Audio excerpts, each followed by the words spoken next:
Hello, it's Mrs. Briggs with a story for you today. This one is written and illustrated by David Shannon, and it is called A Bad Case of Stripes. Camilla Cream loved lima beans, but she never ate them. All of her friends hated lima beans, and she wanted to fit in. Camilla was always worried about what other people thought of her. Today she was fretting even more than usual. It was the first day of school, and she couldn't decide what to wear. There were so many people to impress. She tried on 42 outfits, but none seemed quite right. She put on a pretty red dress and looked in the mirror. Then she screamed. Her mother ran into the room and she screamed too. "Oh, my heavens," she cried, "you're completely covered in stripes." This was certainly true. Camilla was striped from head to toe. She looked like a rainbow. Mrs. Cream felt Camilla's forehead. "Do you feel all right?" she asked. "I feel fine," Camilla answered. "But just look at me." "You get back into bed this instant," her mother ordered. "You are not going to school today." Camilla was relieved. She didn't want to miss the first day of school, but she was afraid of what the other kids would say, and she had no idea what to wear with those crazy stripes. That afternoon, Dr. Bumble came to examine Camilla. "Most extraordinary," he exclaimed. "I've never seen anything like it. Are you having any coughing, sneezing, runny nose, aches, pains, chills, hot flashes, dizziness, drowsiness, shortness of breath, or uncontrolled twitching?" "No," Camilla told him. "I feel just fine."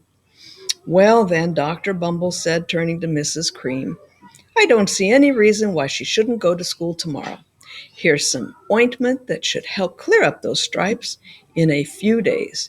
If it doesn't, you know where to reach me." And off he went. The next day was a disaster. Everyone at school laughed at Camilla. They called her Camilla Crayon and Night of the Living Lollipop. She tried her best to act as if everything was normal. But when class said the Pledge of Allegiance, her stripe turned red, white, and blue, and she broke out into stars. The other kids thought this was great. One yelled out, "Let's see some purple polka dots." Sure enough, Camilla turned all purple polka dotty. Someone else shouted, "Checkerboard!" and a pattern of squares covered her skin. Soon everyone was calling out different shapes and colors, and poor Camilla was changing faster than you can change channels on a TV. That night, Mr. Harms, the school principal, called. "I'm sorry, Mrs. Cream," he said. "I'm going to have to ask you to keep Camilla home from school. She's just too much of a distraction. And I've been getting calls from the other parents. They're afraid those stripes might be contagious." Camilla was so embarrassed.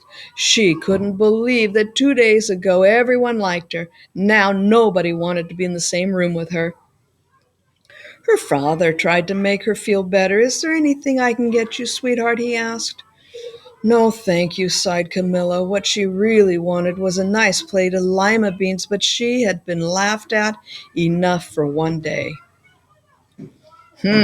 Well, yes, I see," said Dr. Bumble, mumbling when Mr. Cream phoned him the next day.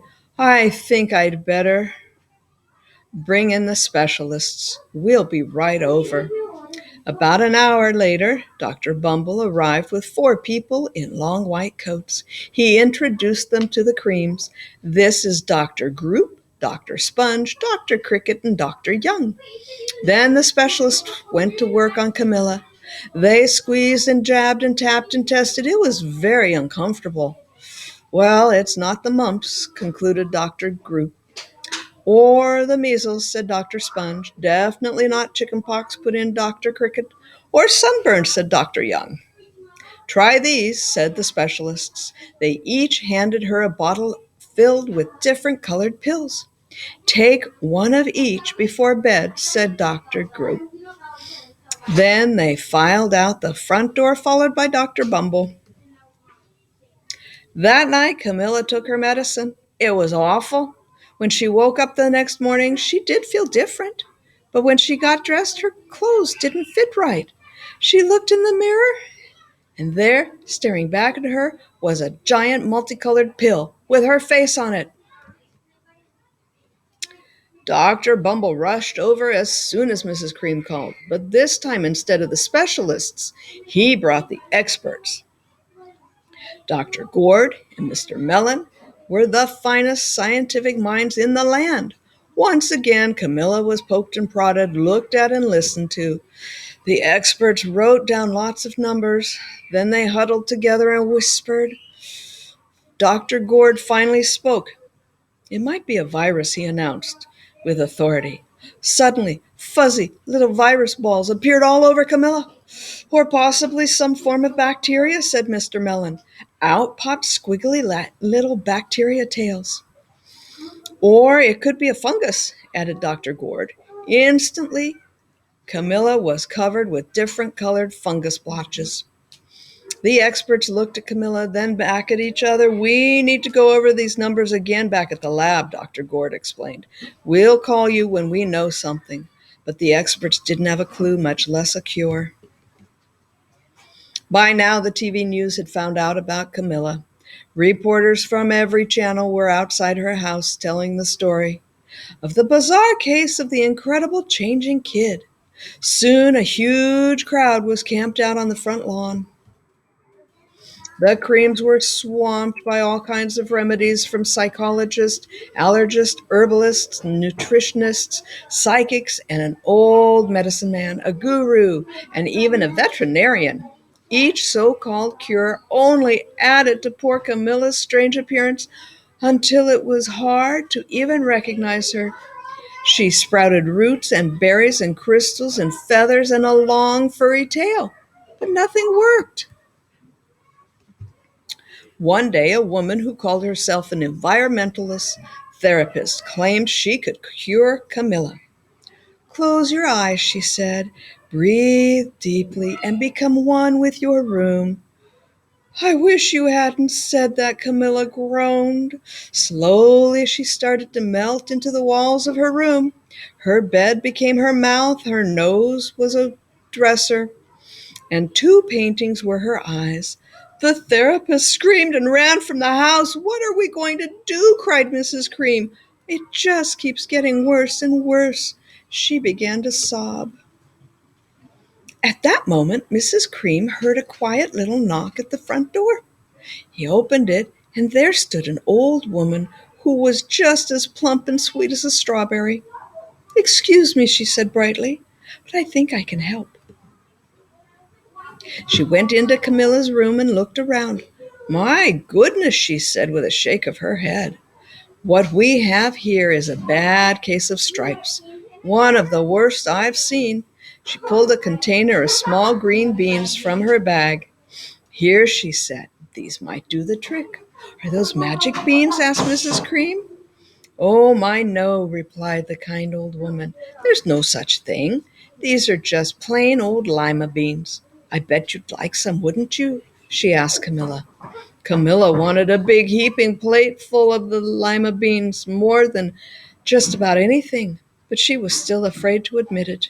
Yuck, she said. No one likes lima beans, especially me. Oh, dear, said the old woman sadly. I guess I was wrong about you. She put the lima beans back in her bag and started toward the door. Camilla watched the old woman walk away. Those beans would taste so good, and being laughed at for eating them was nothing compared to what she'd been going through. She finally couldn't stand it. Wait, she cried. The truth is, I really love lima beans. I thought so, the old woman said with a smile. She took a handful of her beans and popped them into Camilla's mouth. Mmm, said Camilla. Suddenly, the branches, feathers, and squiggly tails began to disappear.